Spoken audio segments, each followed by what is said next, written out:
Srimad Bhagavatam, Canto 9, Chapter 10, Text 67 onwards. Translation and purport by His Divine Grace Iti Bhaktivedanta Swami Srila Prabhupada Ki. Yo Lokaveera Samidau Dhanuraisham Ukram Sita Swayam Varagrihe Trishadopanitam आदाय बालगजलील इवेक्षुयष्टिं सज्जीकृतं नृपविकृष्य भवञ्जमध्ये जित्वानुरूपगुणशील वयो अङ्गरूपं सीताभिदां श्रियम् उरसि अभिलब्धमानाम् मार्गे व्रजन् भृगुपदेर्व्यनयत् प्ररूढं दर्भं महीम् अकृतयस्त्रीरराजबीजाम्. Translation. O King, the pastimes of Lord Ramachandra were wonderful, like those of a baby elephant. In the assembly where Mother Sita was to choose her husband, in the midst of the heroes of this world, he broke the bow belonging to Lord Shiva. This bow was so heavy that it was carried by 300 men. But Lord Ramachandra bent and strung it, broke it in the middle, just as a baby elephant breaks a stick of sugar cane. Thus the Lord achieved the hand of Mother Sita, who was equally as endowed with transcendental qualities of form, beauty, behavior, age, and nature. Indeed, she was the goddess of fortune who constantly rests on the chest of the Lord. While returning from Sita's home after gaining her at the assembly of competitors, Lord Ramachandra met Parasurama. Although Parasurama was very proud, having read the earth of the royal order 21 times, he was defeated by the Lord, who appeared to be a Kshatriya of the royal order. One more sloka we'll read. Yat satyapasa parivita pidurnidesham strainasya chabi surasa jagruhe sabharyah rajyam shriyam pranayina Sugurdo nivasam tyaktva yauvanam asun iva mukta sangaha.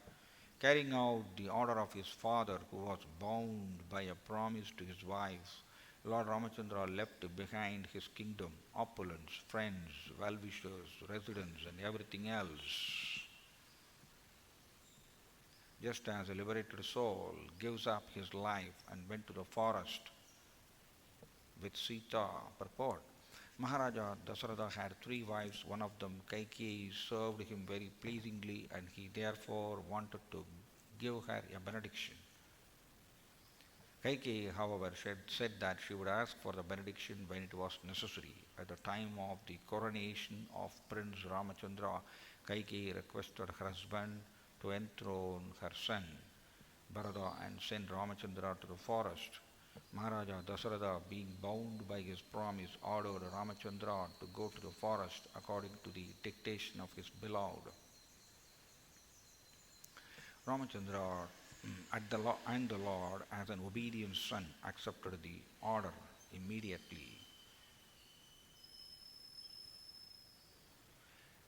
He left everything without hesitation, just as a liberated soul or a great yogi gives up his life without material attraction. Om Tat Sat. Om Ajnana Timirandasya Jnananjana Salakaya Chakshurun Militam Yena Tasmai Shri Gurave Namaha.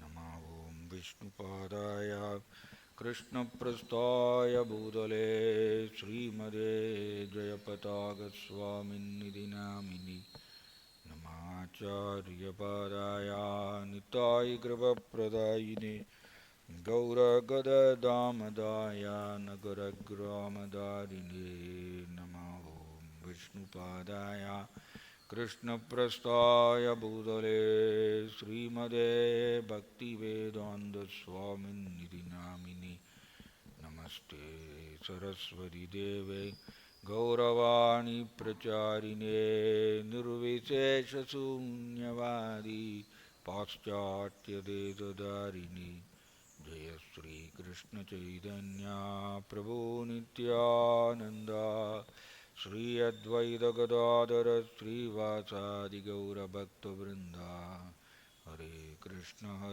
Krishna Krishna Hare Hare Hare Ram Ram Ram Hare Hare Hare Krishna. So Ramachandra பகவான் அவருடைய லீலைகள் ரொம்ப ரொம்ப tasty. பகவானுடைய லீலைகள் எப்பொழுதும் ரம்மியமானது. அதுக்குள்ள நமக்கு நுழைய தெரிந்தால் நாம் அதை அனுபவிக்கலாம்.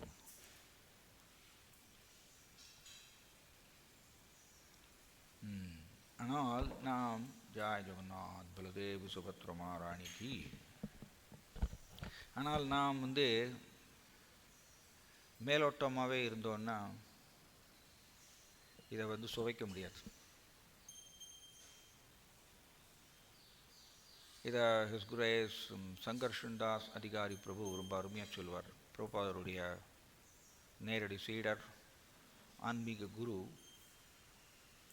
அவர் சொல்லுவார், ஸ்ரீல ரூப கோஸ்வாமி பக்தி ரசாமிருத சிந்து அப்படின்னு சொல்லியிருக்கார். சிந்து அப்படின்னா கடல். ஸோ பக்தி ரசம் கடல் போன்றது. ஆக்சுவலி நீங்கள் பார்த்தீங்கன்னா வேதாந்தத்துக்கு முடிவு இருக்குது, ஆனால் பக்தி ரசத்துக்கு முடிவு கிடையாது. பக்தி ரசம், அதனால தான் ஸ்ரீல ரூப கோஸ்வாமி சிந்து கடலுக்கு அவமானப்படுத்துகிறார். ஸோ இந்த கடலில் சில பேர் கடல் மேலே நீந்தலாம். கடல் மேலே நீந்துறதுனால அவர்களுக்கு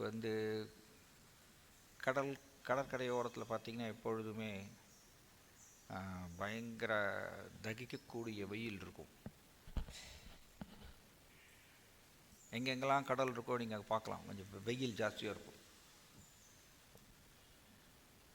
ஸோ கடல் மேலே நீந்துறவருக்கு அந்த வெயில் தகிக்கும், அதில் கஷ்டப்படுவார். அண்ட் கடல் அலை தூக்கி தூக்கி போட்டுட்டே இருக்கும் திரும்ப திரும்ப. ஆனால் கடலுக்கு உள்ளே போய் ஆழமான பகுதியில் நீந்தக்கூடியவருக்கு அலை அடிக்கிறதே தெரியாது. ஏன்னா கடல் கொஞ்சம் ஆழமாக உள்ளே போயாச்சுன்னு வச்சுக்கோங்க, அலை இருக்காதாம்மா.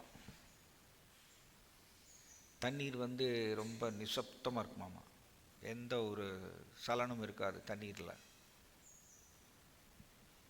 அண்டு கடலுக்கு உள்ள ஆழமாக போக போக ரொம்ப கூலாக இருக்குமாம்மா. ஏன்னா சூரியனுடைய கதிர்கள் ஒரு குறிப்பிட்ட தூரம் வரைக்கும் தான் போகுமாம்மா. அதுக்கப்புறம் கடலுக்குள்ளே சூரியனுடைய கதிர்கள் உள்ளே போகாதாம்மா, கொஞ்சம் ஆழமாக போயாச்சுன்னா. அப்போ கடல் குளிர்ச்சியாக இருக்குமாம், பயங்கர கூலாக இருக்குமாம். அண்ட் அலையே இருக்காது. அந்த மாதிரி ஆழமான பகுதியில் ஒருத்தர் நீந்தும் பொழுது கடலுக்குள்ள ஆழமாக போக போக தான் மேலே கடலுக்கு மேலே இந்த சிப்பி முத்து அதெல்லாம் கிடைக்காது. கடலுக்குள்ளே ஆழமாக போக போக போக தான் சிப்பி முத்தெல்லாம் வந்து கிடைக்கும். இது ஸ்ரீல பிரபுபாதரும் நெக்டர் ஆஃப் டிவோஷனில் அது எழுதியிருக்கார். கடலுடைய மேல் பகுதியில் தான் இந்த குட்டி குட்டி மீன் வந்து மேலே வந்து அப்படி குதிச்சுட்டே இருக்குமாமா. அப்போ வந்து கடல் மேலே எப்பொழுதுமே நீங்கள் பார்த்தீங்கன்னா கழுகு பறந்துகிட்டே இருக்கும். அந்த குட்டி குட்டி மீன் வந்து கடல் மேற்பரப்பில் வந்து அப்படி குதிக்கும் பொழுது இந்த கழுகு வந்து டப்புன்னு கொத்தின்னு போயிருக்கும். ஆனால் பெரிய பெரிய மீன் கடலுடைய மேல் பரப்பத்துக்கே வராது. பெரிய பெரிய சுறா மீன், திமிங்கலம் இதெல்லாம் பார்த்தீங்கன்னா கடலுக்குள்ள ஆழத்திலேயே நீந்திகிட்டே இருக்கும். ஏன்னா அங்கே அலை கிடையாது, ரொம்ப குளிர்ச்சியாக இருக்கும். அது மாதிரி ஹிஸ் கிரேஸ் சங்கர்ஷன் தாஸ் அதிகாரி பிரபு ரொம்ப அருமையாக சொல்கிறார். ஸ்ரீல ரூப கோஸ்வாமி பக்தி ரசத்தை வந்து ஒரு கடலுக்கு ஓமானப்படுத்துகிறார். ஏன்னா சுறாமீன் போன்ற திமிங்கலம் போன்ற பக்தர்கள் அவர்கள் பக்தி ரசங்கிற கடலுக்குள்ள ஆழத்தில் நீந்திட்டு இருப்பாங்களாமா. எப்படி கடலுடைய ஆழத்துக்குள்ளே போக போக சிப்பி முத்து எல்லாமே ரொம்ப மதிப்புள்ள இல்லையா, ரொம்ப ரொம்ப காஸ்ட்லி சிப்பி முத்து இந்த மாதிரிய பொருட்கள் வந்து கிடைக்கிறது கடலுக்குள்ளே ஆழத்துக்குள்ளே போகும்பொழுது, அதே மாதிரிய பக்தி ரசங்கிற அந்த கடல் அதுக்குள்ளே ஆழத்துக்குள்ளே போகும்பொழுது அவருக்கு வந்து கிருஷ்ணருடைய பல பல தெய்வீக அம்சங்கள், அவருடைய கவர்ச்சிகரமான அழகு. ரீசண்டாக ஒரு இது ஸ்ட்ரைக் ஆச்சு. ஆக்சுவலி கோபியர்கள் கோபிகா கீதத்தில் எப்படி பாடுறாங்க, நளின சுந்தரம் நாததேபதம் எப்படி வர்ணிக்கிறான்னு பாருங்க. நளினா அப்படின்னாலே அழகு, சுந்தரம்னாலும் அழகு. அவங்க கோபியர்கள் எப்படி வர்ணிக்கிறாங்க கிருஷ்ணரை, நளின சுந்தரம், ஓ அழகான சுந்தரா அப்படின்னு சொல்கிறாங்க. கிருஷ்ணரை வந்து அழகான சுந்தரா அப்படின்னு கூப்பிடுறாங்க. இதெல்லாமே வந்து பிரேமையினால் அவர்கள் பாடக்கூடிய பாட்டு. அது கிருஷ்ணருக்கு ரொம்ப பிடிக்கும். ஸோ பக்தி ரசம்ங்கிற கடலுக்குள்ள ஆழத்துக்குள்ளே போய் நீந்தும் பொழுது அவர்களுக்கு சிப்பி முத்து கிடைக்கிற மாதிரிய கிருஷ்ணரை பற்றி உண்டான பல பல பல தெய்வீக அம்சங்கள், அவருடைய கவர்ச்சிகரமான அழகை வந்து சில பக்தர்கள் சுவைக்கலாம்.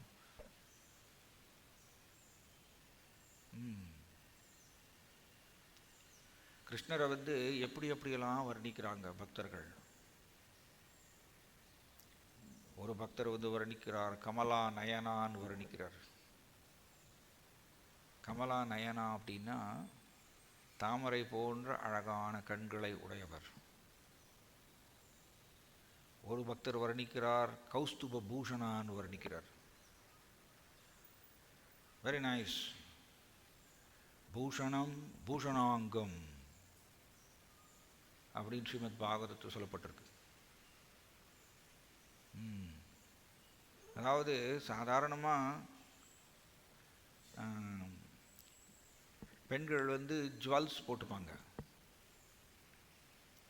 எதுக்கு ஜுவல்ஸ் போட்டுக்கிறாங்க? ஜுவல்ஸ் வந்து அவர்களுடைய அழகை அதிகரிக்கும். இது ஜட உலகத்தில் இப்படி.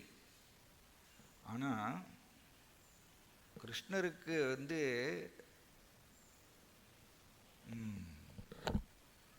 மகர குண்டலதாரி அப்படி ஒரு பக்தர் வர்ணிக்கிறார். So many beautiful names. கிருஷ்ணருடைய அழகை வந்து வர்ணிக்கிறாங்க இப்படிப்பட்ட பக்தர்கள்.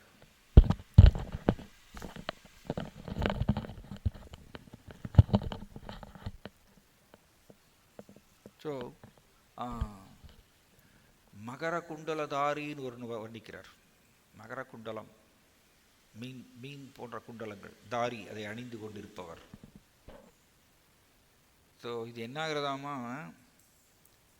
அவருடைய கன்னம் வந்து ரொம்ப ஷைனிங்காக இருக்குமா.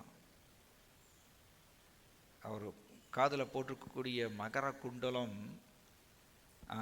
அதிலிருந்து வரக்கூடிய சின்ன வெளிச்சம் அவருடைய ஷைனிங்காக இருக்கக்கூடிய கன்னத்தில் பட்டு பிரதிபலிக்கிறதாம்.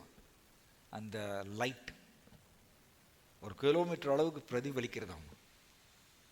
அதனால தான் பூஷணம் பூஷணாங்கம்னு சொல்லியிருக்கு. கிருஷ்ணாவுக்கு எப்படின்னா ஜுவல்ஸ் போடுறது வந்து ஜுவல்ஸுக்கு வந்து அழகு கிடைக்கிறதாம். கிருஷ்ணாவுடைய அழகு அப்படிப்பட்டது. அதில் வந்து ஜுவல்ஸ், கிருஷ்ணாவுடைய தெய்வீக ரூபத்தை வந்து ஜுவல்ஸ் போடும் பொழுது ஜுவல்ஸுக்கு அழகரிக்கிறதாம். இது எப்படி மெட்டீரியல் லாவுக்கு ஆப்போசிட். ஜட உலகத்தில் ஜுவல்ஸ் வந்து மனுஷர்களுக்கு அழகு கூட்டும். ஆனால் கிருஷ்ணாவை பொறுத்த வரைக்கும் ஜுவல்ஸுக்கு அழகரிக்கிறதாம், அழகு அதிகரிக்கிறதாமா கிருஷ்ணாவுக்கு போடுறதுனால. அதனால் பூஷணம் பூஷணாங்கம். ஸோ ஒரு பக்தர் வர்ணிக்கிறார், கௌஸ்துப பூஷணா, கௌஸ்துபா மணிமாலை, அதனால் அலங்கரிக்கப்பட்டவர் அப்படின்னு வர்ணிக்கிறார். ஸோ கிருஷ்ணரை வந்து எப்படி எப்படியெல்லாம் வர்ணிக்கிறாங்க. ஒரு பக்தர் வர்ணிக்கிறார், அவரை வந்து முரளி மோகனா அப்படின்னு வர்ணிக்கிறார். அதாவது முரளின்னா என்னது, அவருடைய புல்லாங்குழலுக்கு ஒரு புல்லாங்குழலுக்கு பேர் முரளின்னு பேராகும். ஸோ அந்த முரளிங்கிற புல்லாங்குழலை ஊதி மயக்குபவராம் மோகனா, எல்லோரையும் மயக்கிறாராம். ஸோ இதுதான் பக்தி ரசம், அதுக்குள்ள ஆழ்ந்து போகணும்.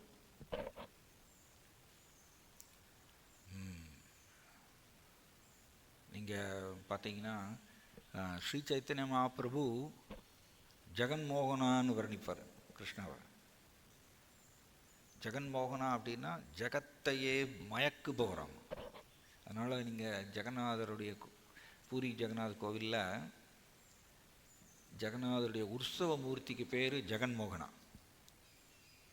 உற்சவ மூர்த்தி ஜெகநாதர் இருக்கார், கீழே உற்சவ மூர்த்தி இருப்பாங்க. உற்சவ மூர்த்திக்கு பேர் ஜெகன்மோகனா. ஒரு பக்தர் வர்ணிக்கிறார் படா சித்தச்சோரா அப்படின்னு வர்ணிக்கிறார். ரொம்ப வெரி பியூட்டிஃபுல். இது எல்லாமே அன்புனால வர்ணிக்கக்கூடிய பாடல்கள். இதுதான் பக்தி ரசம், அதுக்குள்ள நுழைய தெரியணும். சித்தா சித்தா சித்தா இதை ஹிசோலின சச்சிநந்தன சுவாமி மகாராஜ் ரொம்ப அருமையாக சொல்லுவார். சித்தா ஹரி பம்சிதாரி அப்படின்னு நம்ம பாடுறோம். சித்தஹரி, சித்தானா நம்மளுடைய இதில் வந்து பார்த்திங்கன்னா அந்த காரணான்னு சொல்லுவாங்க. அதில் ரொம்ப முதல்ல மனம், அப்புறம் புத்தி,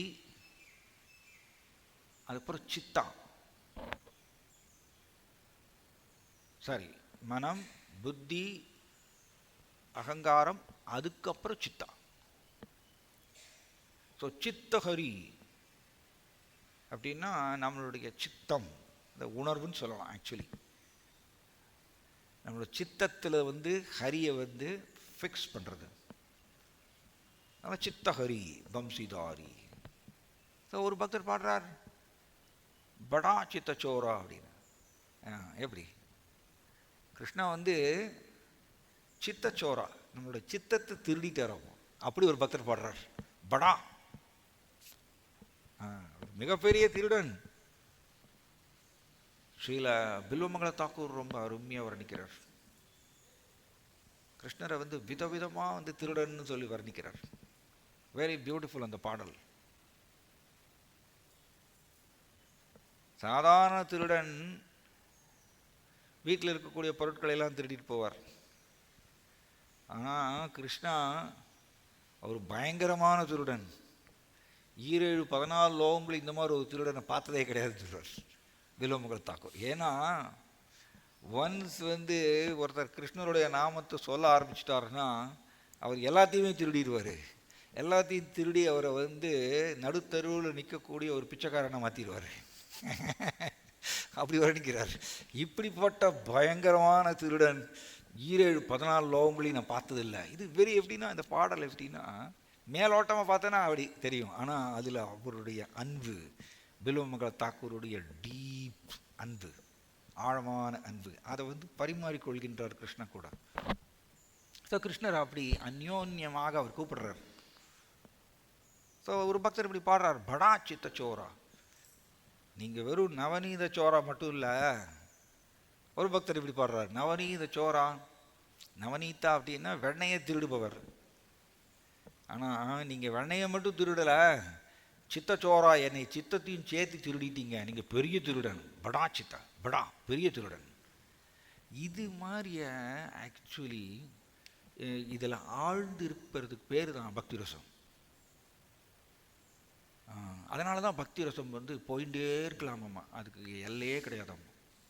அது சிந்து கடல் மாதிரியே. ஸோ ஒரு பக்தர் பக்தி ரசம்ங்கிற கடலில் ஆழமாக போய் நீந்தும் பொழுது அவருக்கு கிருஷ்ணாவுடைய பல பல பல தெய்வீக அம்சங்கள் அவருக்கு புலப்படுமாமா. அது புலப்படும் பொழுது அவர் கிருஷ்ணரை வர்ணிக்கின்றார், பல விதத்தில் வர்ணிக்கிறார். நம்மளுடைய ஆழ்வார்கள் எப்படி வர்ணிச்சிருக்காங்க, ஆயர்த்தம் கொழுந்தே அப்படின்னு. எல்லாமே ஞாபகப்படுத்திக்கணும். நம்மளுடைய மனம் அதில் லயிக்கணும். சும்மா அப்படி வெளிப்புற ரீதியாகவே இருக்கக்கூடாது. ஆயர்த்தம் கொழுந்தே அப்படின்னு சொல்கிறார். ஆயர்களுடைய கொழுந்து எப்படி, வெரி பியூட்டிஃபுல். இங்கே பாருங்கள், இப்போ நம்ம இதில் வேப்ப மரம் இருக்குது. வேப்ப மரத்தில் பார்த்திங்கன்னா அதில் கொழுந்து இருக்கும். அந்த கொழுந்து எப்படி, அந்த கொழுந்து ரொம்ப ஃப்ரெஷ்ஷாக இருக்கும், பச்சை பசே, அதாவது ஒரு எப்படின்னா ஒரு மாறிய கலர், ஒரு ப்ரௌனிஷ் கலர் இருக்கும், ரொம்ப இளசாக இருக்கும். அந்த மாதிரிய ஆயர்தம் கொழுந்தே அப்படின்னு ஆழ்வார்கள் வர்ணிக்கிறாங்க. ஆயர்களுடைய கொழுந்து கிருஷ்ணா அப்படி தான் எப்படியெல்லாம் வர்ணிக்கிறாங்க. ஒரு பக்தர் வர்ணிக்கிறார், கோகுல பாலா அப்படின்னு வர்ணிக்கிறார். கோகுலத்தினுடைய பாலகனே. அது அந்த ரிலேஷன்ஷிப் அதை வளர்த்து கொள்ளணும். தன் ஒருத்தர் சுவைக்கலாம் அதை. இல்லைன்னா பக்தியினுடைய பக்தி ரசம்ங்கிற கடலுடைய மேல் பரப்புலையே நம்ம நீந்திகிட்டே இருப்போம். அது எப்படின்னா கடல் அலை தூக்கி தூக்கி போடுற மாதிரியே ராஜசன் தாமஸ் அலை மாதிரி அடிச்சுட்டே இருக்கும். அவரை திரும்ப திரும்ப ராஜசன் தாமஸ் தாக்கிட்டே இருக்கும். அவருக்கு கோபம் வரும், காமம் வரும், கர்வம் வரும், பொறாமை வரும். அப்படியே ரொம்ப கஷ்டப்படுவார், சஃபரிங். பக்தி ரசம்ங்கிற கடல் மேற்பரப்பில் உட்காந்துருந்தா இப்படி தான். அப்போ நம்ம பிரபுபாதருடைய புஸ்தகத்தெல்லாம் படிக்கும் பொழுது நீங்கள் யமுனாச்சாரியார் சொல்கிறாரு, யமுனாச்சாரியார் கிருஷ்ணாவுடைய அழகை நான் சுவைக்கும் பொழுது எனக்கு டெய்லி டெய்லி புது புது ரசங்களை, நவநவ ரசம். ஸ்ரீல சார்வபௌம பட்டாச்சாரியா சைத்தன்ய மகாபிரபுவை வர்ணிக்கும் பொழுது 108 நாமங்களில் ஒரு நாமம் யுவா அப்படின்னு சொல்கிறார். யுவானா என்னது? யுவா அப்படின்னா ஃப்ரெஷ் யூத்ஃபுல் பாய். அப்படியா? ஃப்ரெஷ் யூத்ஃபுல் பாய். ஸோ நீங்கள் யமுனாச்சாரியார் நான் புது புது ரசங்களை கிருஷ்ணர் கூட நான் அனுபவிக்கின்றேன் அப்படின்னு சொல்கிறார். அதுதான் பக்தி ரசம், அதுதான் ஆன்மீக வாழ்க்கை. ஆக்சுவலி அதுதான் ஆன்மீக வாழ்க்கை. அந்த புது புது கிருஷ்ணாவோ எல்லா விதமான தெய்வீக ஆனந்தத்துடைய இருப்பிடம். அதை ஒரு பக்தர் கிருஷ்ணர் கூட தொடர்பு கொண்டு, அதனால தான் உள்ளே போகணும்னு வச்சுக்கோங்க, கடலுக்குள்ளே ஆழத்துக்குள்ளே போய் நீந்தணும் அப்படின்னா அதுக்கு ஸ்பெஷல் எஃபர்ட் பண்ணணும் இல்லையா? அந்த மாதிரியை பக்தி ரசம்ங்கிற கடலுக்குள்ளே போகிறதுக்கு நம்ம எக்ஸ்ட்ரா எஃபர்ட் போடணும். சும்மா மேலோட்டமாகவே இருந்தோம்னா என்னது சுசுகம் கர்த்தும் அவ்யயம் சொல்லியிருக்கு. பக்தி யோகம் செய்வதற்கு மிகவும் சுகமானது, சுசுகம் அப்படின்னு சொல்லியிருக்கு. சுசுகம் வெறும் சுகம்னு சொல்லலை, மிகவும் சுகமானதம்மா. ஆனால் நமக்கோ பார்த்தீங்கன்னா ஒரு திரும்ப திரும்ப பொறாமை, கர்வம், கோபம், காமம். ஏன் அப்படின்னா நம்ம மேல் பரப்புலையே நீந்துறதுனால. ஸோ இப்போ பக்தர் வந்து இந்த மாதிரிய பக்தி ரசங்கிற கடலுடைய மேற்பரப்புலையே நீந்திட்டே இருந்தார்னு வச்சுக்கோங்க, கழுகு வந்து குட்டி மீனை வந்து இப்படி கொத்தின்னு போயிடும் சாப்பிட்றதுக்கு. அந்த மாதிரியை மாயா வந்து அவர் ஸ்நாச் பண்ணிட்டு போயிடும், தூக்கின்னு போயிடும். அதனால் நாம் உள்ளே நுழைய தெரிய வேண்டும். பிரபுபா அப்படி தான் எழுதுகிற ஒரு இடத்துல பிரபுபாதர் வந்து we should learn to enter into the transcendental realm அப்படின்னு சொல்கிறார். இந்த ஆன்மீக தளத்துக்குள் நுழைவதற்கு தெரிய வேண்டும் அப்படி சொல்கிறார். அதற்கு நம்மளுடைய மற்ற இதெல்லாத்தையும் விட்டுறணும். என்னுடைய ஒரே பொக்கிஷம் கிருஷ்ணா அப்படிங்கிறது நம்ம கன்வின்ஸ் ஆகணும்.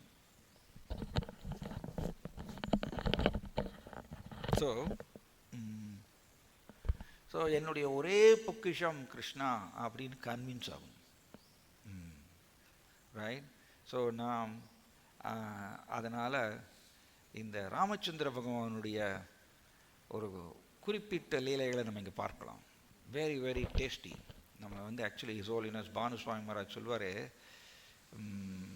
கிருஷ்ணாவுடைய லீலைகளில் கிருஷ்ணா பல பல அவதாரங்கள் எடுத்திருக்கார்.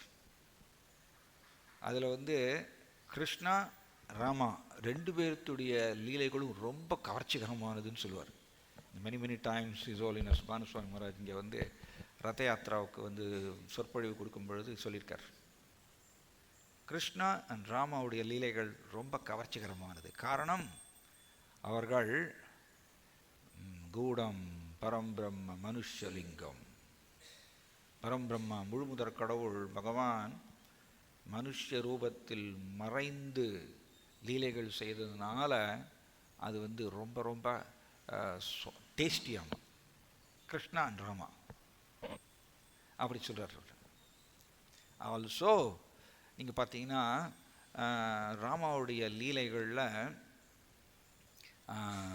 வாத்சல்ய பாவத்தை பார்க்கலாம். எஸ், ராமச்சந்திர பகவான் வந்து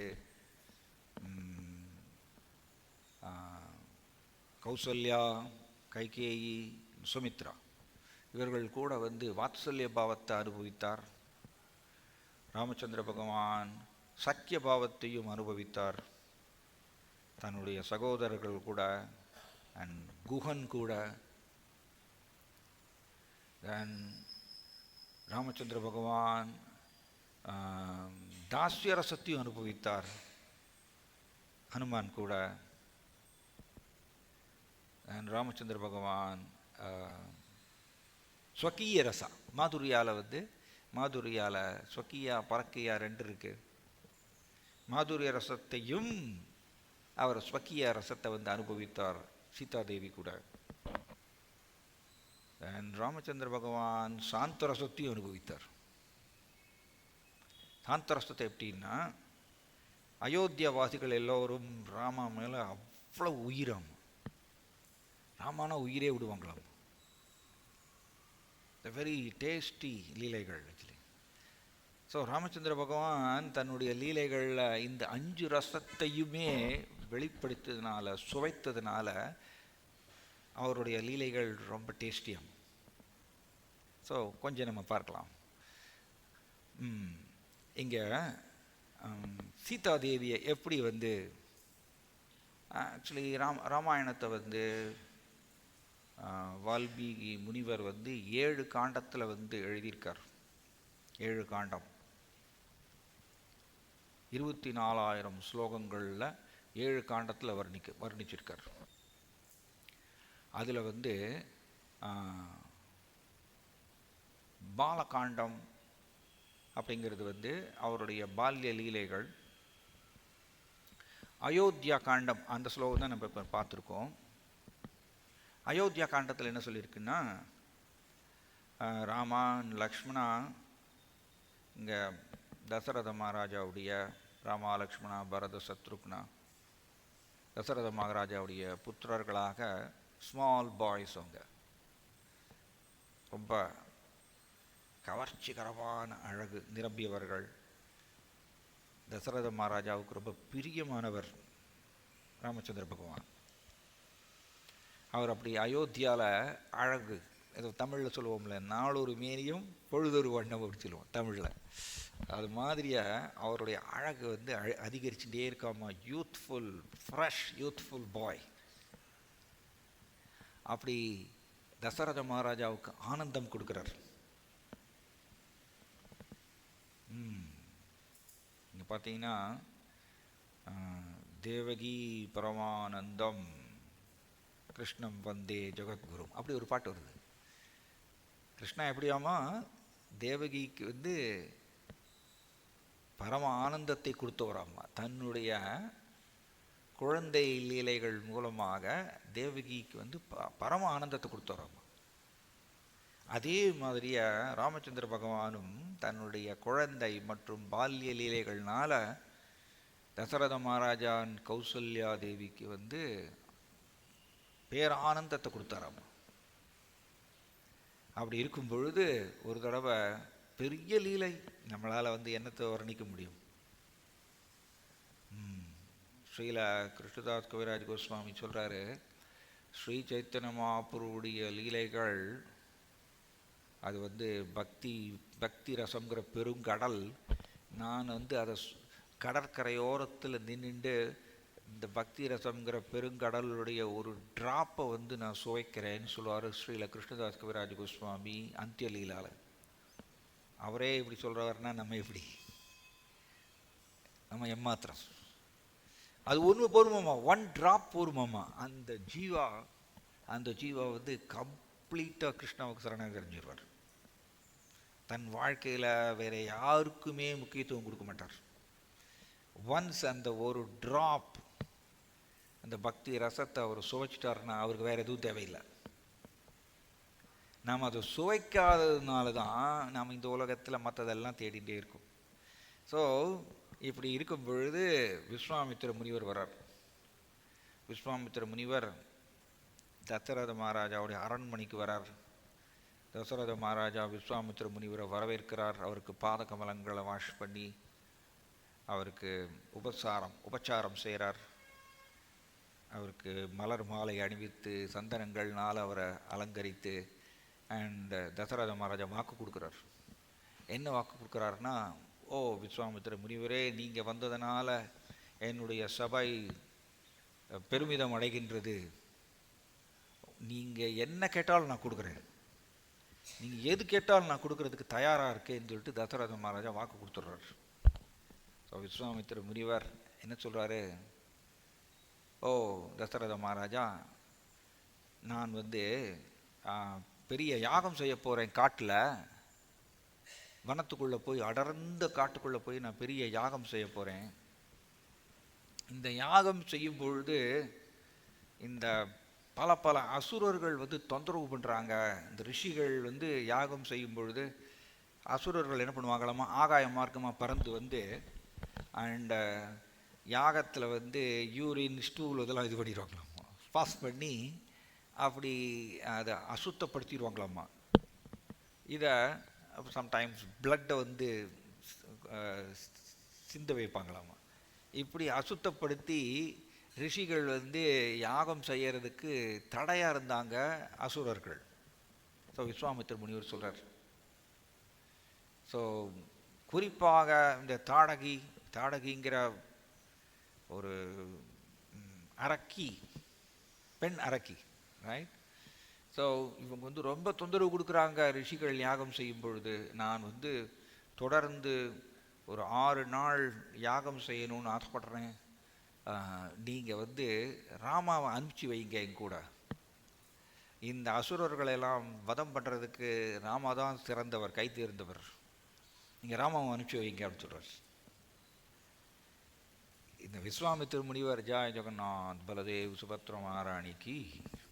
ஸோ விஸ்வாமித்திர முனிவர் இந்த மாதிரி சொன்ன உடனே தசரத மகாராஜா வந்து ராமாவை அனுப்பிச்சி வைக்கணுமா, அவர் வந்து ராமாவை விஸ்வாமித்திர முனிவர் கூட அனுப்பிச்சி வைக்கணும் காட்டுக்கு அப்படின்னு கேள்விப்பட்ட உடனே அவருக்கு டபார் கீழே விழுந்து மயக்கம் போட்டு விழுந்துடுறார் தசரத மகாராஜா. தென் திரும்ப எழுந்திருக்கிறார். எழுந்திரிச்ச உடனே ரொம்ப நேரம் கழித்து தசரத மகாராஜா எழுந்திருக்கிறார். எழுந்திரிச்ச உடனே விஸ்வாமித்திர முனிவர் கேட்குறார், எனக்கு நீ வரம் கொடுத்துருக்க, எனக்கு வாக்கு கொடுத்துருக்க, நான் என்ன கேட்டாலும் கொடுப்பேன்னு. இப்போ உன்னுடைய மகன் ராமாவை என் கூட அனுப்பணும், காட்டில் அசுரர்களை வதம் பண்ணுறதுக்கு. இவர் சொல்வார், தசரத மகாராஜா சொல்வார், ராமா சின்ன குழந்தை தான். ஏன்னா தசரத மகாராஜா வாத்சல்ய பாவத்தில் இருந்தார். That's very nice. இந்த ரசத்துக்குள்ளே போயாச்சுன்னா அவங்களுக்கு வந்து ஒவ்வொருத்தரும் கிருஷ்ணரை வந்து ஒவ்வொரு விதமாக சுவைக்கிறாங்க. எக்ஸாக்டாக நீங்கள் கிருஷ்ணா பார்த்தீங்கன்னா மதுராவுக்குள்ளே நுழையிறார் கிருஷ்ணரும் பலராமரும் கம்சனை வதம் பண்ணுறதுக்கு. அப்படி இந்த மல்யுத்த போர்க்களத்தில் வந்து சாணூரன் முஷ்டிகன் வந்து பெரிய மலை மாதிரி இருக்காமா அவருடைய ரூபம், மலை மாதிரி இருக்காமா அவருடைய தோல் எல்லாமே. ஆனால் கிருஷ்ணரும் பலராமரும் ஜஸ்ட் 11 வயது ஃப்ரெஷ் பாய்ஸ். ஆக்சுவலி நளின சுந்தரம், வெரி டெண்டர், டெலிகேட் அப்படி சொல்லுவோம் இல்லையா, ரொம்ப அற்புதமான அழகு. அப்படி வந்து ஃப்ரெஷ் பாய்ஸ். இப்படி உள்ள நுழையும் பொழுது கிருஷ்ணரை ஒவ்வொருத்தரும் ஒவ்வொரு விதமாக சுவைக்கிறாங்களாம். கிருஷ்ணா எல்லோருக்கும் பரிமாறிக்கொள்கின்றார். மதுராவில் இருக்கக்கூடிய எல்டர்லி லேடிஸ் வந்து கிருஷ்ணரையும் பலராமரையும் தன்னுடைய குழந்தைகளாக அவங்க வந்து சுவைக்கிறாங்க. கண்கள் மூலமாக சுவைக்கிறாங்களாம். கண்கள் மூலமாக கிருஷ்ணர் பலராமரை வந்து இளம் பாலகர்கள் அவங்க அழகை வந்து சுவைக்கிறாங்க எல்டர்லி லேடிஸ். கிருஷ்ணன் வந்து அதையும் பரிமாறிக்கொள்கின்றார். கிருஷ்ணாவும் பலராமரும் மதுராவுக்குள்ளே நுழையும் பொழுது தென் அங்கே இருக்கக்கூடிய கிருஷ்ணருடைய சேம் ஏஜில் இருக்கக்கூடிய பாய்ஸ் வந்து கிருஷ்ணரை வந்து தன்னுடைய நண்பர்களாக பாவிக்கிறாங்களாம்மா. கிருஷ்ணா ஒரே கிருஷ்ணா தான், ஆனால் அப்படி பல விதத்தில் பரிமாறிக்கொள்கின்றார். யங் கேர்ள்ஸ் வந்து கிருஷ்ணரை வந்து தன்னுடைய லவராக வந்து இவங்க பார்க்குறாங்க, ஓரக்கண்ணில் பார்க்குறாங்களாம்மா. கிருஷ்ணாவும் பலராமரும் அதையும் சுவைக்கிறாங்க. சம்டைம்ஸ் மூத்தவர்கள் வந்து கிருஷ்ணர் மேலே இருக்கக்கூடிய வாத்சல்ய பாவத்தினால அவங்க புலம்புறாங்களாம்மா. ஐயோ கிருஷ்ணாவோ சின்ன குழந்தை, கிருஷ்ணரும் பலராமரும் சின்ன குழந்தை, ஆனால் இது சாணூரன் முஷ்டிகனோ பிரம்மாண்டமான மலை மாதிரி இருக்கக்கூடிய வீரர்கள், அவங்களுடைய பலம் அவ்வளோ ஸ்ட்ராங்.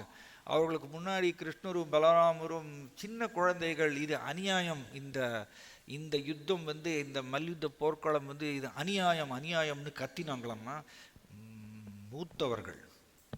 இப்படி ஒரே கிருஷ்ணா பல பேருக்கு அவர்களுடைய அவங்களுடைய பாவத்துக்கு தகுந்தாற் போல கிருஷ்ணா வந்து பரிமாறிக்கொள்கின்றார். இதுதான் பகவான். நம்ம எப்படி அவரை சுவைக்கின்றோம் அதுக்கு தகுந்தாப்போல் கிருஷ்ணர் நம்ம கூட பரிமாறிக்கொள்வார். அதே மாதிரியா இங்கே தசரத மகாராஜா சொல்கிறார், ஓ விஸ்வாமித்திர முனிவரே, ராமாவோ சின்ன குழந்தை, அவர் வந்து ஃபாரஸ்ட்டெல்லாம் போய் வந்து பெரிய பெரிய அசுரர்கள்லாம் வதம் பண்ணுறதுக்கு அவருக்கு தெரியாது, ஒன்றுமே தெரியாது, சின்ன குழந்தை அவர். அதனால் விஸ்வாமித்திர முனிவரே, உங்களுக்கு என்ன தேவை? உங்களுக்கு நான் அசுரர்களை தான் வதம் பண்ணணும், நான் வரேன். தசரத மகாராஜா சொல்கிறார், தசரதா. ஏன்னா அவருடைய ரதம் எப்படியாம்மா 10 திசைகளில் இருக்கக்கூடிய வீரர்களை தோற்கடிக்க முடியுமாம்மா அவரால் ஒரே டைமில். அதனால் அவருக்கு தசரதான்னு பேர். ஸோ நான் வரேன் உங்களுக்கு சப்போர்ட்டுக்கு, எல்லா அசுரர்களையும் நான் வதம் பண்ணுறேன், என்னையே கூட்டின்னு போங்க அப்படின்னு தசரத மகாராஜா கேட்குறார். தன் விஸ்வாமித்திர முனிவர் சொல்கிறார், நோ, எனக்கு ராமா தான் வேணும். ஏன்னா ராமன் மூலமாக லீலைகள் நடக்க போகிறது. நீ எனக்கு என்ன வாக்கு கொடுத்த, நான் என்ன கேட்டாலும் கொடுப்பேன்னு சொன்னேன். இப்போ நீ வந்து கொடுத்த வாக்குலேருந்து மீறுகின்றாய். நான் இந்த ரகுகுலம் இல்லையா, ரகுவம்சம், இந்த ரகுவம்சத்துக்கே நான் சாபம் கொடுக்க போகிறேன். விஸ்வாமித்திர முனிவர் அவருக்கு சீக்கிரமே கோபம் வந்துடும்.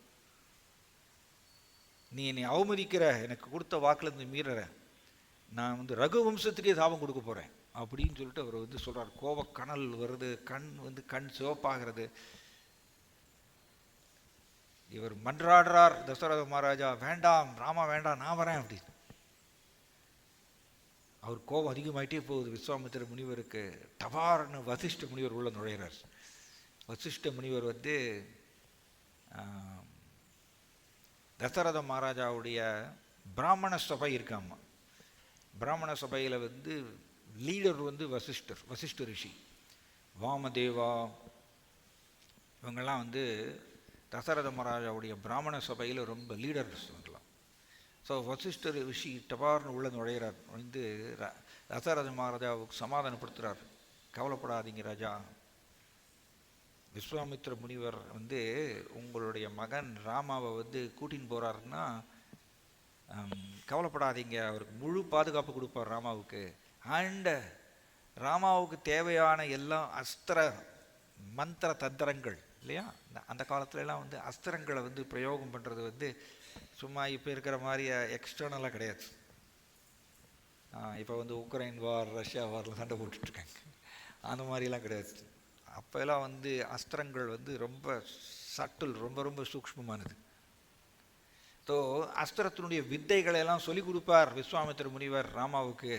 சொல்லி கொடுத்து அவருக்கு முழு பாதுகாப்பு கொடுப்பார். நீங்கள் கவலைப்பட வேண்டாம், தயவு செய்து நீங்கள் அனுப்பிச்சி வைங்க ராமாவை விஸ்வாமித்திர முனிவர் கூட, இல்லைன்னா அவர் ரகுவம்சத்துக்கே சாபம் கொடுத்துருவார், இது பெரிய அபாயம், எதுவும் நடக்காத ராமாவுக்கு, நீங்கள் அனுப்பிச்சி வைங்கன்னு சொல்லிட்டு வசிஷ்ட ரிஷி வந்து சமாதானப்படுத்துகிறார்.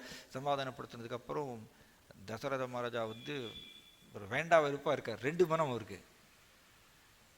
தென் அவர் என்ன பண்ணுறாராமா, சரி ராமா வந்து சிறு பாலகன், நீங்கள் அவரை வந்து பெரிய பெரிய அசுரர்களை வதம் பண்ணுறதுக்கு கூப்பிடுறீங்க, அதுவும் காட்டுக்கு, சரி அவருக்கு பாதுகாப்புக்கோசரம் என்னுடைய இன்னொரு மகன் லக்ஷ்மணாவை நான் அனுப்பிச்சி வைக்கிறேன் பாதுகாப்புக்கு அப்படின்னு சொல்கிறார். லக்ஷ்மணாவுக்கு பயங்கர சந்தோஷமாமா. ஏன்னா ராமாயணத்தில் எப்படி சொல்லியிருக்குன்னா, ராமா வந்து சீதாதேவியை கூட விட்டு பிரிஞ்சு இருந்துருந்தாராமா, ஆனால் லக்ஷ்மணாவை விட்டு ஒரு செகண்ட் கூட பிரிய மாட்டாராமா ராமச்சந்திர பகவான். ஒரு செகண்ட் கூட லக்ஷ்மணாவை விட்டு பிரியவே இல்லைன்னு சொல்லிட்டு வால்மீகி முனிவருடைய ராமாயணத்தில் சொல்லப்பட்டிருக்கு. ஸோ லக்ஷ்மணாவுக்கு பயங்கர சந்தோஷம் ராமா கூட வந்து, ஏன்னா ராமா கூடவே இருப்பது லக்ஷ்மணாவுக்கு ரொம்ப பிடிக்குமாம். Very nice. அதனால தான் லக்ஷ்மணாவுக்கு ஒரு பெயர் உண்டாமா. என்ன பெயர்னா ராமானுஜான்னு ஒரு பெயர்.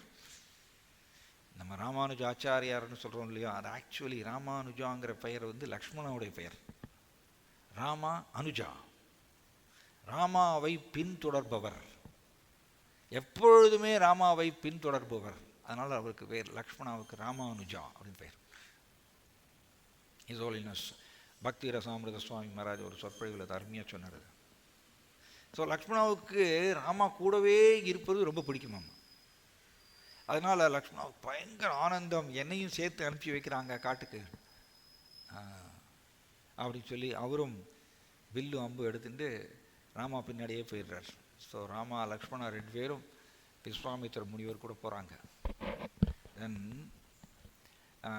பகவான் எப்படின்னா அவருடைய தெய்வீக குணங்களில் ஒன்று வந்து அவர் ரொம்ப ரொம்ப ரொம்ப பணிவானவராகும், ரொம்ப பணிவு நிரம்பியவராமா பகவான். இது கிருஷ்ணாவும் பார்க்கலாம், ராமாவும் அப்படி தான் பணிவே உருக்கொண்டவர்கள். நாம் ராமா அண்ட் கிருஷ்ணா இவர்களுடைய நடத்தையிலிருந்து நாம் புரிந்து கொள்ள வேண்டும், கற்றுக்கொள்ள வேண்டும். பணிவு இருந்தால் மட்டும்தான் சரணாகதிக்குள்ளே நுழையவே முடியும். பணிவு இல்லைன்னா, ஏன்னா சரணாகதியுடைய ஒரு கொள்கை ஆத்ம நிக்ஷேப கார்பண்யே அப்படின்னா பணிவு. ஸோ பணிவு நமக்குள்ளே இல்லைன்னா சரணாகதிக்குள்ளே நுழைய முடியாது. நம்மளுடைய கோல் சரணாகதி, கிருஷ்ணாவை நோக்கி சரணாகதி அடைய வேண்டும் 100% இல்லையா.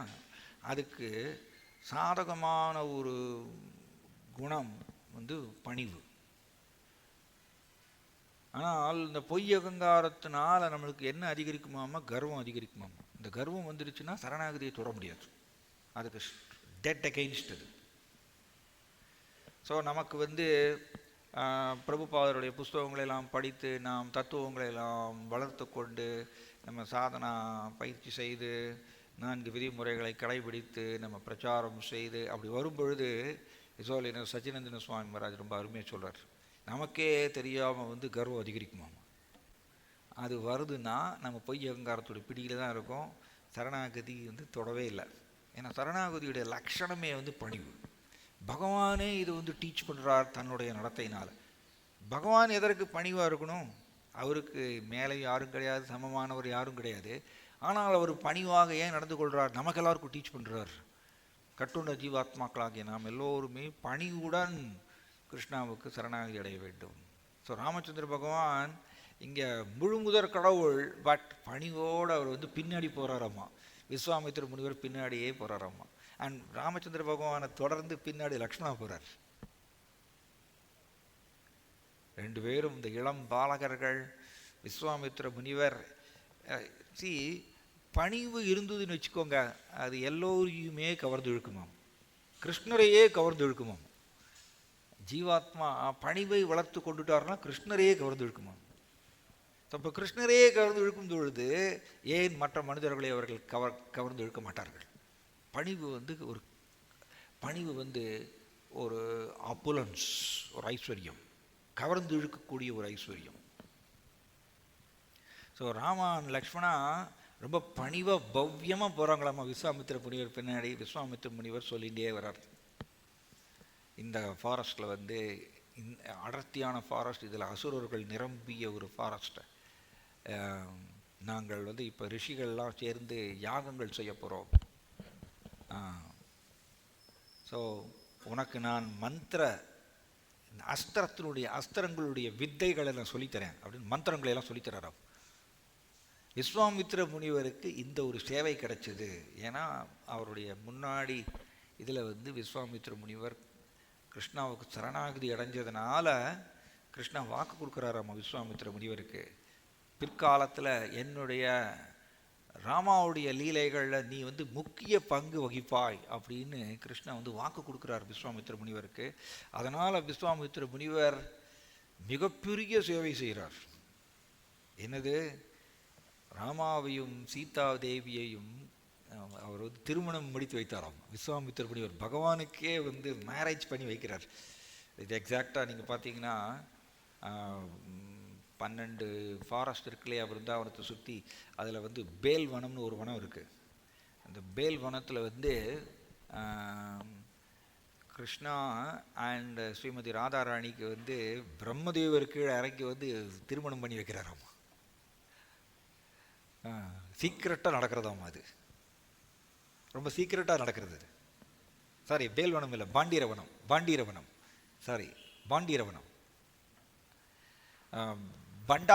பண்டார் அப்படின்னா கிருஷ்ணருக்கும் ஸ்ரீமதி ராதாராணிக்கும் வந்து மேரேஜ் நடக்கிறதாமா. அது பிரம்மதேவர் அங்கிருந்து கீழே இறங்கி வந்து கிருஷ்ணருக்கும் ஸ்ரீமதி ராதாராணிக்கும் சீக்கிரட்டாக மேரேஜ் பண்ணி வைக்கிறார்.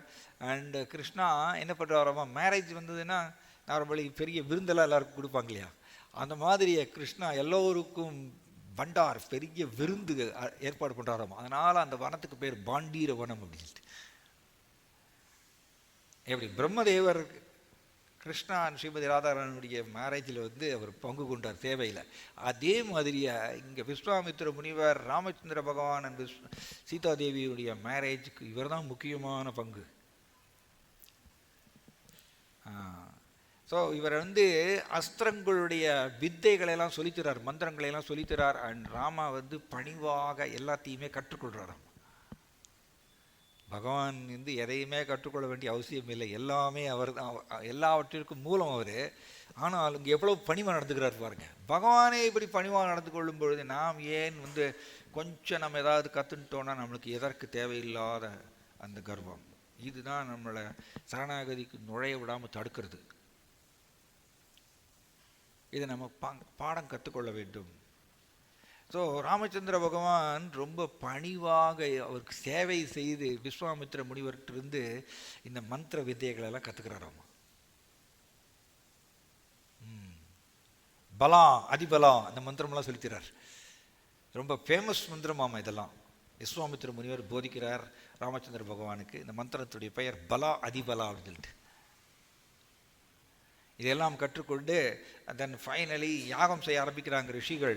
ஸோ விஸ்வாமித்திர முனிவர் சொல்கிறாரு, ரொம்ப ஜாக்கிரதையாக இருக்கணும், அசுரர்கள் வருவாங்க அப்படின்னு. ஸோ 5 நாள் தொடர்ந்து ராமாவும் லக்ஷ்மணாவும் வந்து தூங்காமல் யாகசாலையை சுற்றி சுற்றி சுற்றி வந்துட்டே இருக்காங்களாமா. ரிஷிகள் வந்து யாகங்கள் செஞ்சுட்டு இருக்காங்க விஸ்வாமித்திர முனிவருடைய தலைமையில்.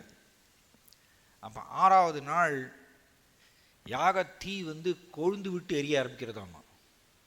யாகத்தீ வந்து கொழுந்து விட்டு எரிய ஆரம்பிக்கும் பொழுது விஸ்வாமித்திர முனிவர் சொல்றார், ஓ ராமா, அசுரர்கள் வரக்கூடிய நேரம், அசுரர்கள் வர்றதுனால தான் இங்கே வந்து இந்த யாகத்தீ கொழுந்து விட்டு எரியறது, ஜாக்கிரதையாக இருந்துக்கோங்க அப்படின்னு சொல்லிட்டு விஸ்வாமித்திர முனிவர் எச்சரிக்கை கொடுக்குறார். ஸோ ராமா லக்ஷ்மணர் உடனே வந்து வில்லில் வந்து அம்பை வந்து பூட்டி அவங்க ரெடியாக நிற்கிறாங்க. அப்போ யார் தோன்றுறாங்கன்னா ஃபஸ்ட்டு தாடகை வந்து தோன்றுறாங்க. ஸோ தாடகை வந்து ஒரு பெண் ரூபத்தில் இருக்கக்கூடிய ஒரு அரக்கி, அவங்க ஆகாயத்தில் வந்து தோன்றுறாங்க. இந்த தாடகையை பார்த்த உடனே ராமச்சந்திர பகவான் கொஞ்சம் தயங்குறாராமா வில்லு அதை அம்பு விடுறதுக்கு. ஏன்னா அவங்க பெண் ரூபத்தில் இருக்காங்க. எப்படி ராமச்சந்திர பகவான் பெரிய ஒரு மாவீரர், எப்படி வந்து ஒரு பெண்ணை வந்து வதம் பண்ணுறது அப்படின்னு சொல்லிட்டு தயங்குறாராமா அம்பு விடுறதுக்கு. தென் விஸ்வாமித்திர முனிவர் சொல்கிறார், ஓ ராமா, நீங்கள் இதை வந்து பெண் அரக்கின்னு சொல்லி நீ வந்து தயங்காத, இந்த தாடகை தான் ரொம்ப, இந்த தாடகை யாருன்னு சொல்கிறார். ஸோ இது பிரம்மாண்டமான அரக்கி. இந்த தாடகை வந்து இந்த ஃபாரஸ்டில் இருக்கக்கூடிய பல ரிஷிகளுக்கு தொந்தரவு கொடுத்துட்டே இருக்காங்க. இவங்க தான் எங்களுக்கு மிகப்பெரிய சவால். அதனால் ராமா, நீ வந்து இறக்க குணம் காமிக்காத, இந்த தாடகையை நீ உடனே வதம் பண்ணணும் அப்படின்னு விஸ்வாமித்திர முனிவர் சொன்ன உடனே தன் ராமச்சந்திர பகவான் தன்னுடைய ஒரு அம்பு விடுறார். அண்ட் தாடகையினுடைய செஸ்டில் வந்து குத்தி தன் தாடகை வந்து பெரிய சவுண்டோடு கீழே விடுறாங்களாமா. ஸோ தாடகை கீழே விழுந்த உடனே பிரம்மாண்டமான ரூபத்தில் வந்து கீழே விழுறாங்க. அண்ட் பல மரங்கள் எல்லாம் கீழே விழுறதாமா. அது மேலே அவங்க அப்படி சாஞ்சி விழுறாங்க. ஸோ தாடகையை வதம் பண்ணதுக்கப்புறம் யார் வராங்க? மாரீச்சன் சுபாகு வராங்க. மாரீச்சன் சுபாகு வந்து 2 பேரும் பிரதர்ஸ். எப்படி சொல்லப்பட்டிருக்குன்னா 14,000 வீரர்கள் நிரம்பிய ஒரு படையாமா. அந்த படையை வைத்துக்கொண்டு மாரீச்சனும் சுபாகுவும் ராமா கூட சண்டைக்கு வந்துடுறாங்க. ஸோ ராமா லக்ஷ்மணா வந்து சிங்கிள் ஹேண்டடாக வந்து 14,000 வீரர்களை வந்து துவம்சம் பண்ணுறாங்களாம். ஸோ இப்படி அந்த படைகளெல்லாம் துவம்சம் பண்ணதுக்கப்புறம் மாரீச்சன் சுபாகு தனியாக நிற்கிறாங்க. தென் ராமச்சந்திர பகவான் சுபாகுவை வந்து ஃபஸ்ட்டு அழிக்கிறார். சுபாகுவை வந்து ஒரு அம்பை விட்டு சுபாகு அங்கேயே இறந்து போயிடுறார்.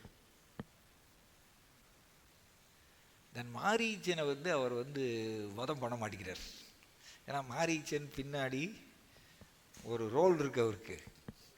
ராமச்சந்திர பகவானுடைய லீலையில் ஒரு ரோல் இருக்குது. அது ராமச்சந்திர பகவானுக்கு தெரியும். அவர் வந்து மனுஷ ரூபத்தில் இருந்தாலும் அவருக்கு எல்லாமே தெரியும். ஆனால் கூட தன்னை மறைத்து கொள்கின்றார். கபட மானுஷா. கபடா அப்படின்னா கபட மானுஷா. கபடானா வேஷம். ஸோ மனுஷ வேஷத்தில் தன்னை மறைத்து கொள்கின்றார் பகவான். ஸோ சுபாகுவை வதம் பண்ணிடுறார் ஒரே நிமிஷத்தில். மாரீச்சன் என்ன பண்ணுறாராவோ, ராமச்சந்திர பகவான் ஒரு வில்லை விடுறார், ஒரு அம்பை விடுறார். அந்த அம்பு நேராக போய் மாரீச்சனை அட்டாக் பண்ண உடனே மாரீச்சன் அங்கே இருந்து பல கிலோமீட்டர் தள்ளி கடலுக்கு நடுவில் போய் விழறாராமா. அன்கான்ஷியஸாக அங்கே விழறாராமா, பல கிலோமீட்டர் தள்ளி.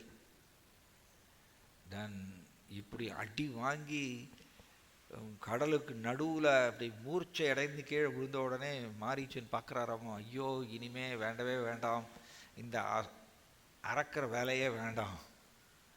மாரீச்சன் வந்து முடிவு பண்ணிட்டாராமா. ஏன்னா அவருக்கு பாடம் கிடச்சிருச்சு. மனுஷனுக்கு இதே மாதிரி தான், மாயாட்டிருந்து அடி வாங்கினா மட்டும்தான் அவருக்கு பணிவு வரும். அடி வாங்காத வரைக்கும் கர்வத்தினுடைய உச்சிக்கே போவான் மனுஷன். ஆனால் மாயா வந்து சூட்டபிள் பனிஷ்மெண்ட், தகுந்த தண்டனை கொடுப்பாங்க. தென் ஆட்டோமேட்டிக்காக வந்து நம்ம அதனால தானே கிருஷ்ணாவே சொல்கிறாரு, ஆர்த்தோ ஜிக்ஞாசுரர்த்தார்த்தி ஞானீஜ பரதர்ஷபா. அதிக துன்பத்தில் இருப்பவர், அதிக வறுமையில் இருப்பவர் வந்து என்ன பண்ணுவார்? கிருஷ்ணாவுக்கு திறனாக கிடைக்குவார், கிருஷ்ணாவை நோக்கி வருவார்னு கிருஷ்ணா சொல்லியிருக்கார். அதனால் மாயா என்ன பண்ணுவாங்க, நாம் ஜட உலக வசதிகளுடைய கர்வத்தினுடைய உச்சியிலே இருக்கும் பொழுதே அவங்க சரியான தண்டனை கொடுப்பாங்க. ஆமாம், தண்டனை வாங்கும் பொழுது ஐயோ அம்மான்னு ஓடி வருவோம் நம்ம. அப்போ கிருஷ்ணாவை நோக்கி ஓடி வருவோம். ஸோ இதே மாதிரியே மாரீச்சனுக்கும் இந்த ஒரு எக்ஸ்பீரியன்ஸ், பகவானுடைய ஒரு அம்பு பட்ட உடனே அவர் வந்து இப்படி மூர்ச்சை அடைந்து கடலுக்கு நடுவில் போய் விழுந்துடுறார். தன் மாரீச்சன் முடிவு பண்ணுறாரம்மா, இனிமே இந்த அரக்கர் வேலையே வேண்டாம், பேசாமல் ரிஷியை மாறிடுவோம் அப்படின்னு சொல்லி மாரீச்சன் ரிஷி மாதிரி மாறிடுறாரம்மா. ரிஷிக்கு உண்டான ட்ரெஸ் போட்டுட்டு அவர் வந்து தபஸ்யா பண்ண ஆரம்பிச்சிடுறார் மாரீச்சன். யாருக்கும் எந்த தொந்தரவு பண்ண வேண்டாம், நம்ம வாட்டில் சத்துவ குணத்தில் இருந்து கொண்டு தபஸ்யா பண்ணி அப்படி வாழ்க்கை கழிப்போன்னு மாரீச்சன் முடிவே பண்ணிடுறார். ஸோ இப்படியாக தாடகை வதம் பண்ணிடுறார் ராமச்சந்திர பகவான். நான் சுபாகு வதம் பண்ணியாச்சு. தென் மாரீச்சனை வந்து தூக்கி எறிஞ்சாச்சு. ஸோ அசுரர்களுடைய தொல்லை முடிஞ்சுது. தென் விஸ்வாமித்திர முனிவர் ராமாவையும் லக்ஷ்மணாவையும் போற்றுகின்றார். தென் விஸ்வாமித்திர முனிவர் ரொம்ப திருப்தி அடைந்து ராமா லக்ஷ்மணாவை கூட்டின்னு போகிறார். எங்கள் கூட நீங்கள் வாங்க, நான் ஒரு இடத்துக்கு கூட்டின்னு போகிறேன் உங்களைய அப்படின்னு சொல்லி விஸ்வாமித்திர முனிவர் மற்ற ரிஷிகள் புடை சூழ ராமாவும் லக்ஷ்மணாவும் நடந்து போகிறாங்க. ராமா வந்து விஸ்வாமித்திர முனிவர் சொல்ல மாட்டேங்கிறார், எங்கே போகிறோன்னு சொல்ல மாட்டேங்கிறார். அங்கே இருந்து ஃபாரஸ்டில் இருந்து நடந்து வராங்களாமா. எங்கே இங்கே தட் இஸ் ஜனக மகாராஜாவுடைய மித்திலாபுரி, இந்த பாகவதத்துலேயும் வருது. ஸோ இந்த மித்திலாபுரியை நோக்கி ரொம்ப நாட்கள், பல நாட்கள் விஸ்வாமித்திர முனிவர் கூட்டிகிட்டு போகிறாராம்மா ராமாவும் லக்ஷ்மணாவையும். தென் ஃபைனலி மித்திலாவுடைய எல்லையை அடைஞ்ச உடனே ஜனக மகாராஜா வந்து ரொம்ப சந்தோஷத்தோட வரவேற்கிறார். அண்ட் ராமா அண்ட் லக்ஷ்மணாவுடைய பியூட்டிஃபுல் பாய்ஸும் இவருடைய கவர்ச்சிகரமான அழகில் ஜனக மகாராஜா அப்படியே ஸ்தம்பித்து நிற்கிறாரம்மா.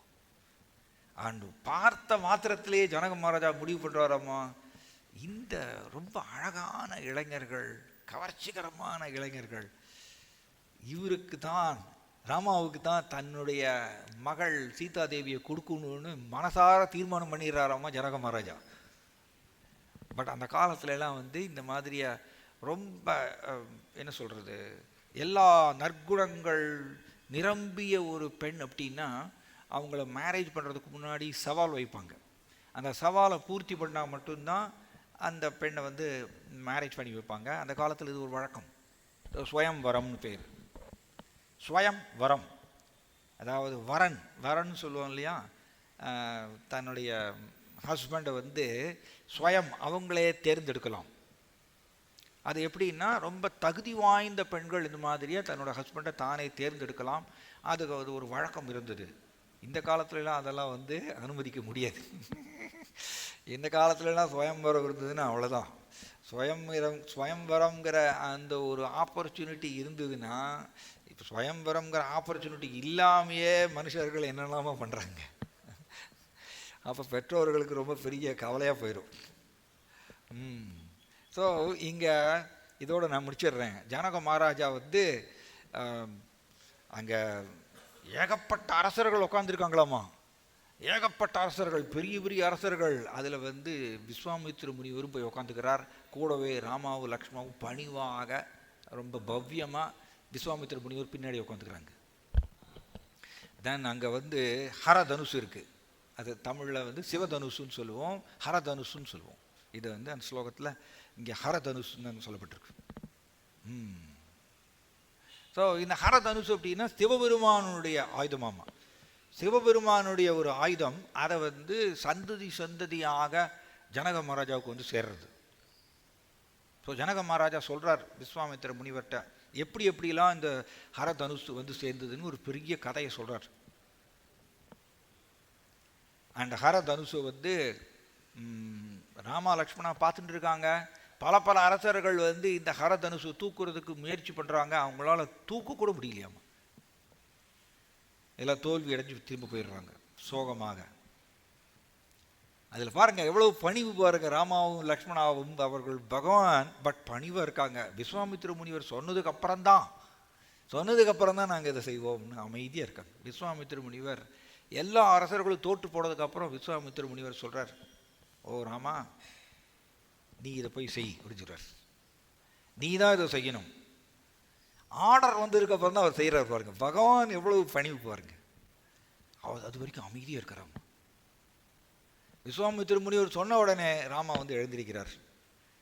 அண்ட் சீதா தேவி வந்து தன்னுடைய அந்தப்புறத்துலேருந்து பார்க்குறாங்க ராமாவுடைய